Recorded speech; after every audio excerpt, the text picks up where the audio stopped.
Alors, l'étude de marché, elle est aussi simple, c'est de comprendre son marché. Il n'y a rien de plus direct que ça. Il faut déjà savoir comment est-ce qu'on veut le faire. Si vous parlez, par exemple, de la vente de vêtements, il faut savoir, est-ce que je veux vendre des vêtements en ligne, est-ce que je veux vendre des vêtements en boutique, etc., etc., etc.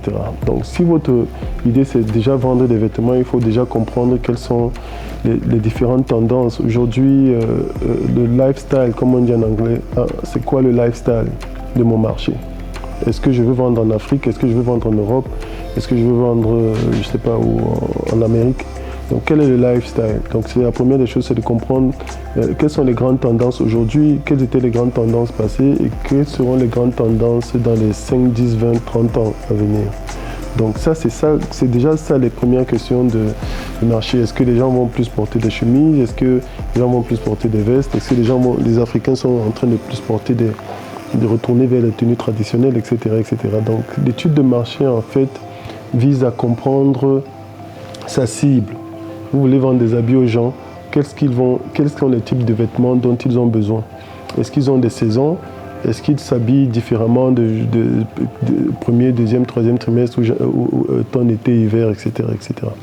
Donc, l'étude de marché, c'est la phase de votre projet dans laquelle vous devez être le plus rationnel possible et le moins émotionnel possible.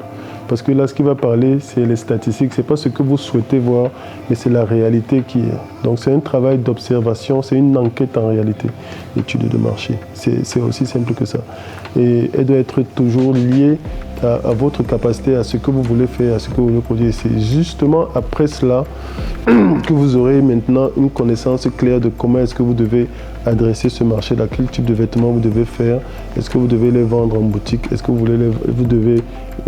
si vous les vendez en ligne, qu'est-ce que vous devez dire, comment est-ce que les gens réagissent à votre produit. Donc pour revenir un peu à la théorie, c'est ce que les marketistes appelaient les 4 P. C'est quoi le produit quel est le produit qui est demandé, dont les gens ont besoin, quel sera son prix, quelle sera sa place, la distribution et comment est-ce que je dois le présenter, le vendre, comment on fait la promotion. Bon, même si après, on est passé des 4P au 6P pour parler un peu du 5e P qui était la matérialisation physique, etc., etc. Donc l'étude de marché, c'est ça, c'est quelles sont les données qui vont vous aider à savoir comment définir votre produit et comment adresser vos clients. Donc l'amener vers vos clients et à quel prix ils seront prêts à l'acquérir et comment est-ce que vous allez vous organiser pour qu'ils s'y attachent, pour qu'ils s'y accommodent et qu'ils soient ce qu'on appelle en anglais parfois les reorders, donc les commandes captives, répétitives.